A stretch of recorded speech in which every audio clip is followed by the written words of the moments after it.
Hello students and welcome to the lecture. So students, as we know that we are covering the financial system, all right? And basically what we are doing, we are covering the financial institution, all right? These are the topics we have scheduled for the discussion under this series, okay?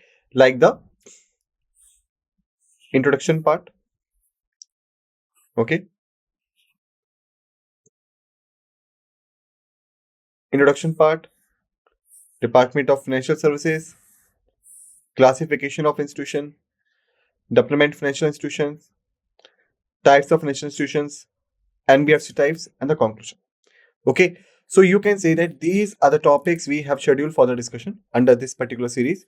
So far, what we have completed the introduction, we have completed the Department of Financial Services, and basically you can say that we were discussing the classification of institution in the previous lecture.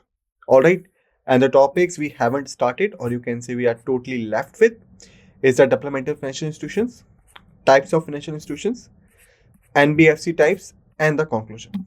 Okay, so you can say that this is the picture we have created so far altogether.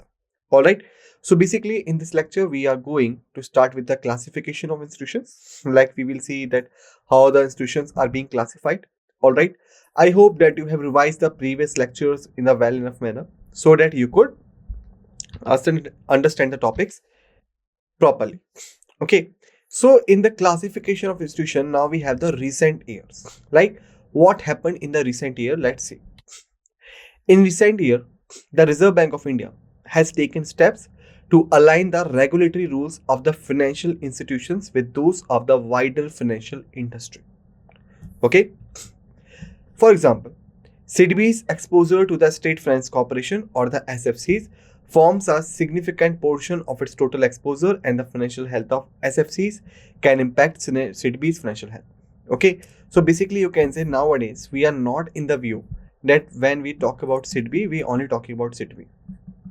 Not like that. When we're talking about SIDBI, then we are also talking about state,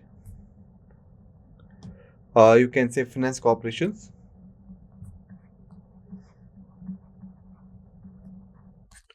in which the SIDBI had having its investments. Okay, like how they are performing. Because if the SIDBI having the investment in them, so you can say anything happen to these will have the impact on the SIDBI as well. Okay, now let's move ahead, and now we have the additional topics. Okay, like additionally. So what do we mean by this? Let's understand. The government of India issues special securities, example oil bonds and the fertilizer bonds, that do not meet bank statutory liquidity ratio (SLR) criteria. These government securities have specific terms and conditions and the high degree of liquidity spread. Okay, so to understand this, let's have a proper structure, because the bonds formation and the SLR formation, this is very important to understand from the banking examination perspective. Okay, so if we start with the first is the bank. Okay, like if we talk about the bank, then we know that the bank are required to maintain two types of ratios. Okay, first ratio is cash reserve ratio, right, which is also known as CRR. Second type of ratio is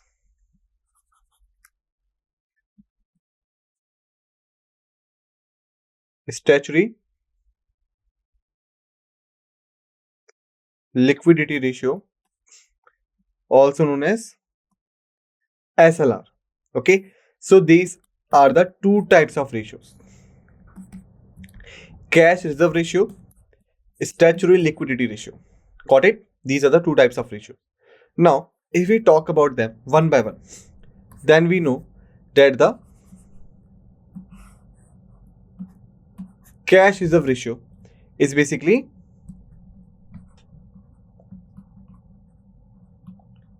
maintained with the bank, right? It is basically maintained with the bank. Okay, or sorry, Reserve Bank of India, you could say. Reserve Bank of India. All right, this is what we have seen.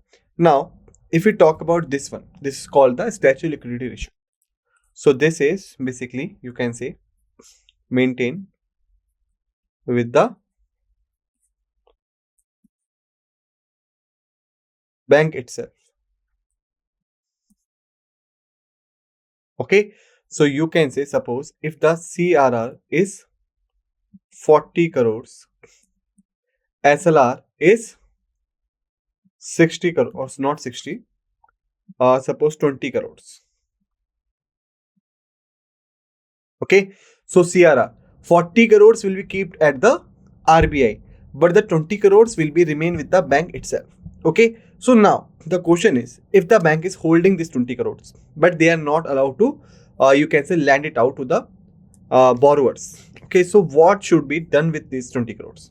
So basically, what generally happens that as per the instructions of the RBI, banks could hold or purchase the securities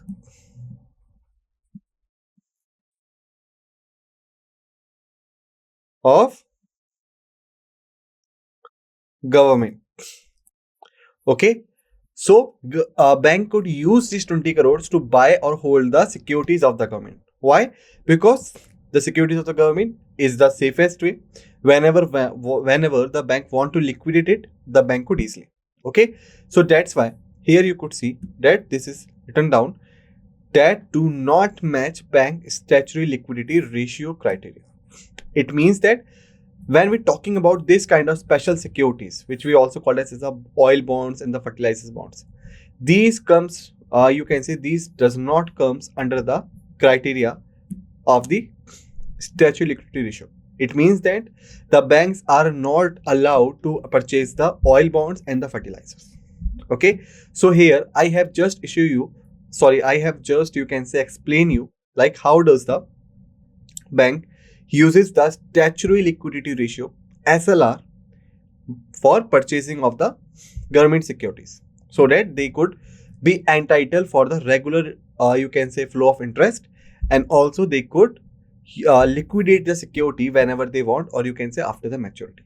All right, so now here we have just seen this. Now the question is, what are the oil bonds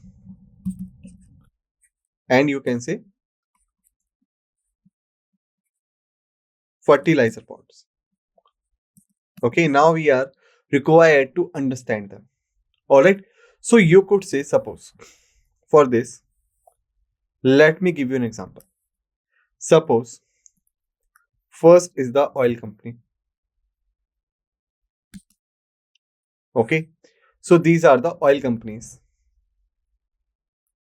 all right, which are selling 1 liter at rupees 100, for example. Okay, 1 liter at rupees 100. All right, this is the market price, right?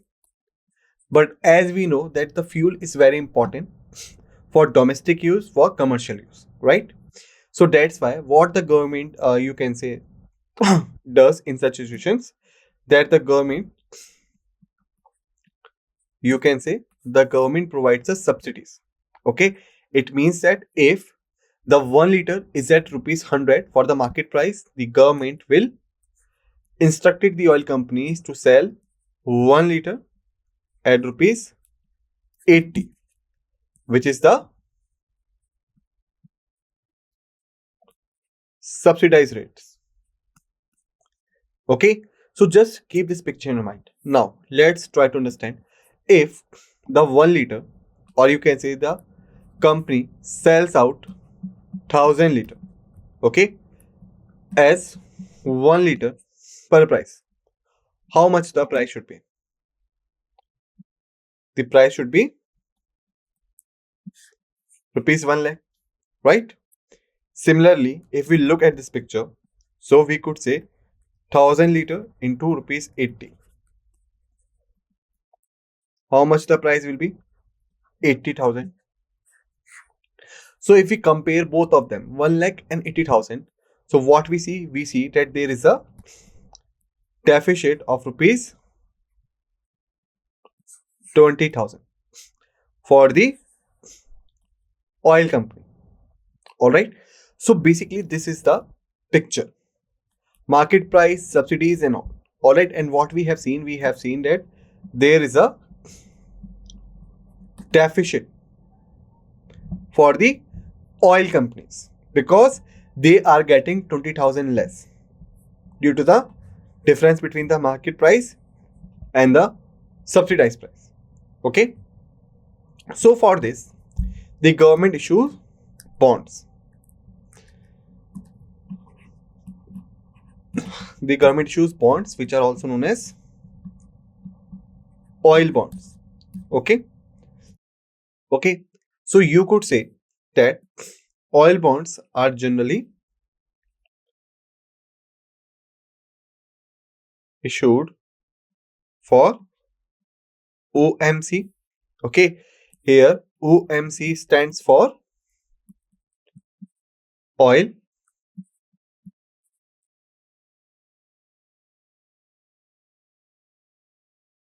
marketing companies.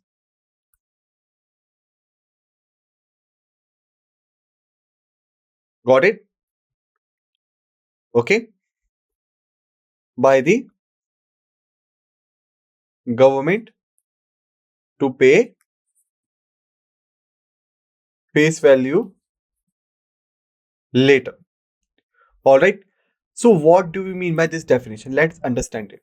So suppose if something is at rupees 100 as per the market price, but as per the government instructions, the thing is selling at rupees 80, which is the subsidized price. So it means that there is a difference of rupees 20. So the government will pay this 20 rupees to the manufacturer, or you can say to the seller. Why? Because as per the government instruction, he is selling the thing on the lesser price. Got it? So in the case of oil bonds, suppose if from 1st January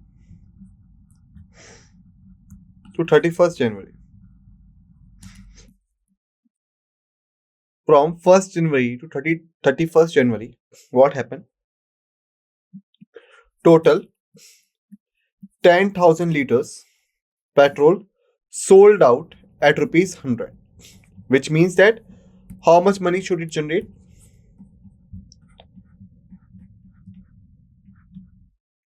Okay, rupees, you can say 10 lakh, right?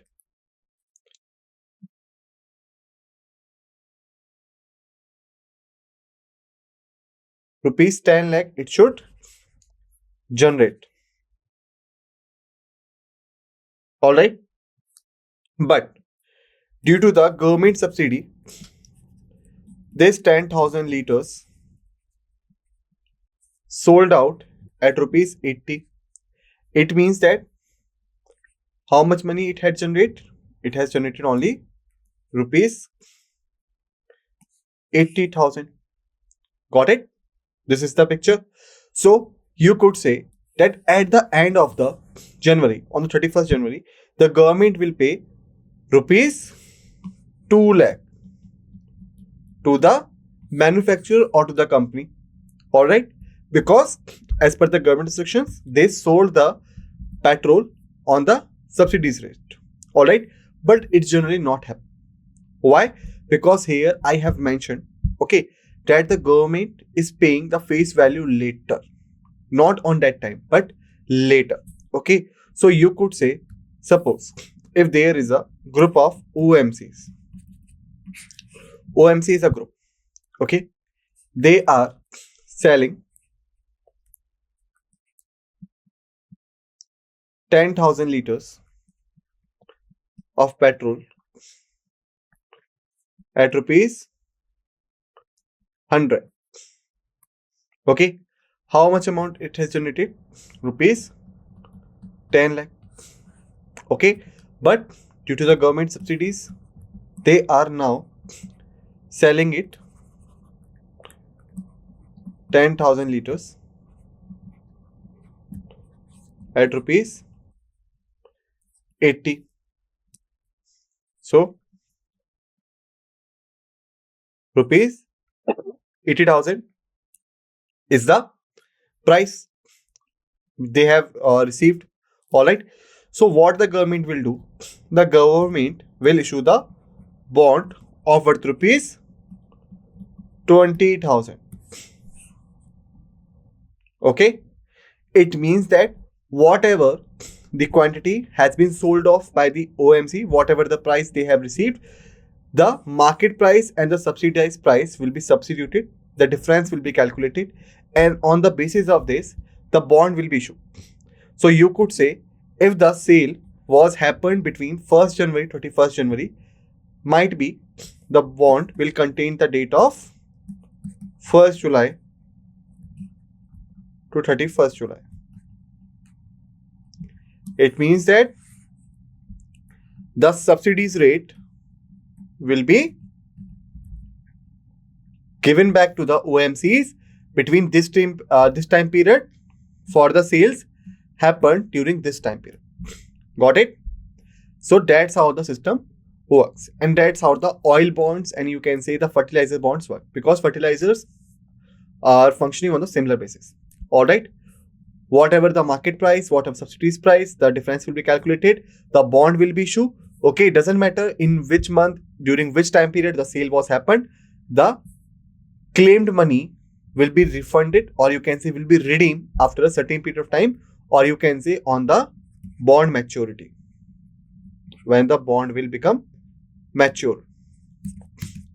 Okay. Now here is you can say 3 questions basically, like which parties and you can say which parts involved in the bonds. Second, why the OMCs generally go with the bonds, and third, why the government is promoting the bonds. Okay. So first, if we talk about the functioning of bonds, so in functioning it's having the 3 things. First is the issuance,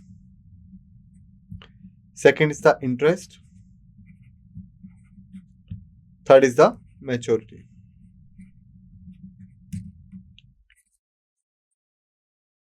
Issuance means the government will issue the shares to the company.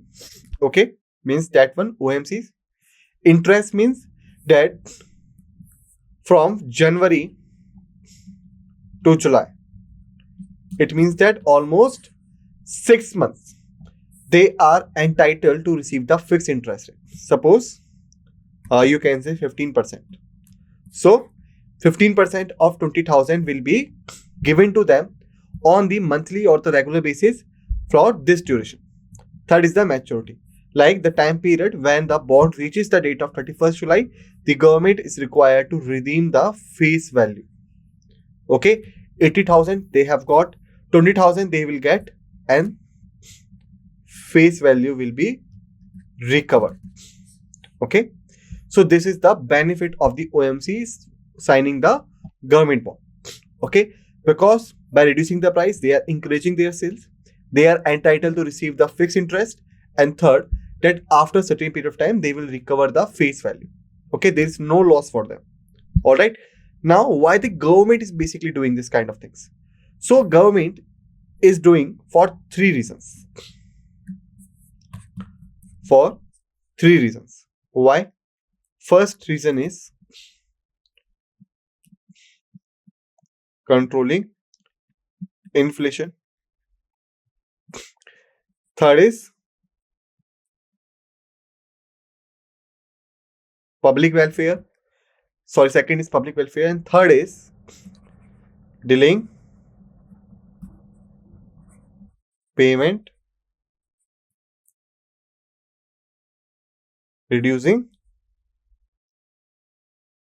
burden. Okay, so if we go by this, first is the controlling inflation. We know whenever the prices of the petroleum and the gases rises up, automatically the prices of the other things goes high. All right. Thereafter, public welfare. If the prices will be in control, definitely the public will be benefited. Third is delaying payment or reducing burden.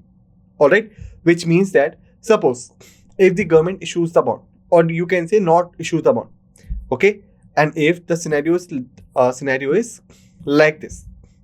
Okay, so when the units will be sell off, the government is required to pay the amount immediately, right? But here we have seen that if the sale was happening in the January, then the face value will be redeemed in the July after 6 months. So here what happened, that the government is getting the time to pay the amount, and you can say to reduce the burden. Okay, that's why the oil bonds and the fertilizer bonds helpful for the public, for the economy, and for the government as well. Okay, but remember, they do not meet the bank statutory liquidity ratio because the banks are not allowed to purchase the oil bonds and the fertilizer bonds. Okay, now we have the departmental financial institutions, departmental. Okay, development financial institution in India plays a critical role in providing extended term financing for the capital intensive projects with long payback periods such as urban infrastructure, irrigation systems, and mining and the heavy industries. Okay, so we have seen that apart from the traditional banking, basically we have the financial institutions. Okay, then we have the developmental financial institutions.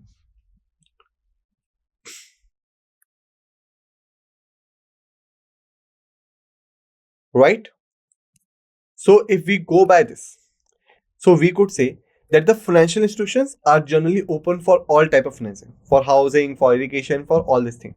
But the developmental financial institution is way more specific.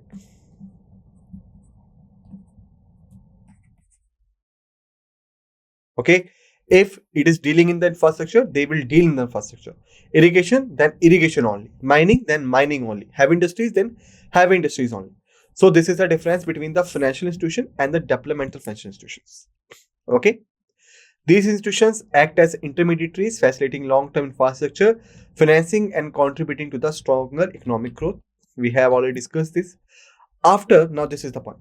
After the reforms in the 1991, many major DFIs in India were converted into the commercial bank. However, this transition left a gap in institutions capable of overseeing industries or infrastructure growth. So basically, you can say what happened that during the 1991. What happened here? Here we have launched the new economic policy, right? New economic policy we had launched. So what happened during this time period? That the developmental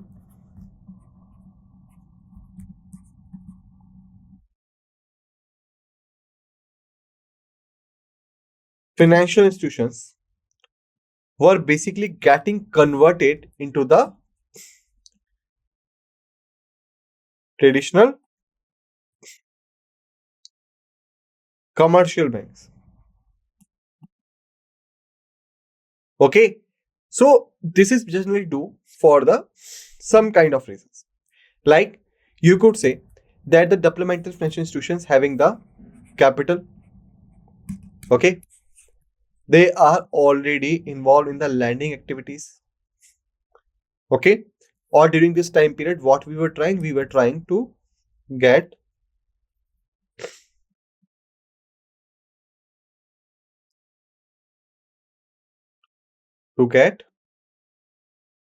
more and more people into financial sphere,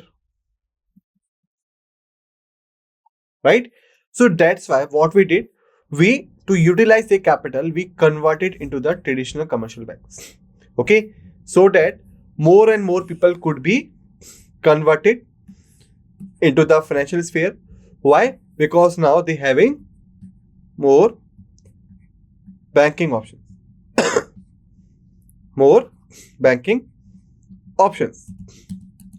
So this will just not only increases the option but also increases the competition, and you can say will also reduce the burden on some government banks, because now the huge chunk of the population will be diverted to the other options as well. That's why we did this kind of thing. to utilize their capital, to utilize their expertise. We did this under the 1991. Okay, but however, this transition left a gap in institutions capable of overseeing industrial or the infrastructure growth.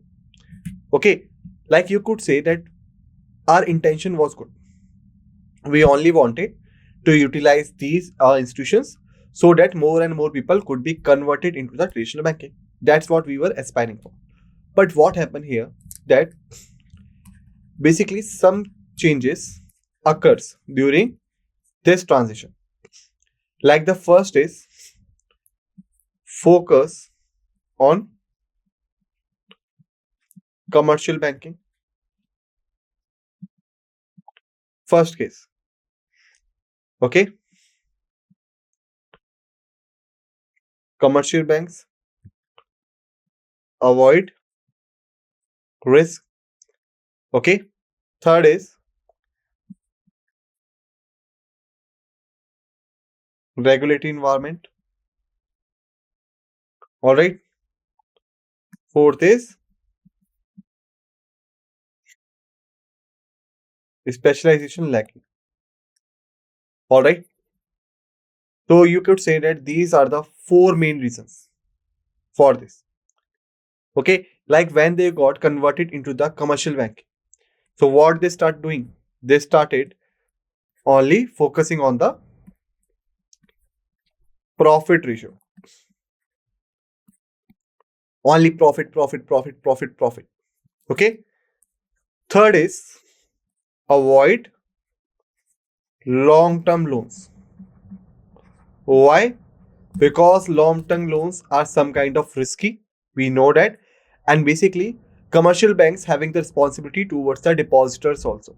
Okay. So that's why they avoid long-term loans, which is the very, very essential feature for the industrial and the infrastructure development. Got it? Regulatory environment became more stringent because now they are the part of commercial banks. Okay, so that's why they become, you can say, puppet of the regulatory framework of different institutions.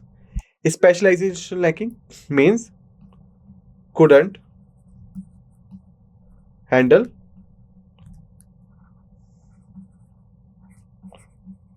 public depositories. Why? Because they only aware about the lending activities, investments part.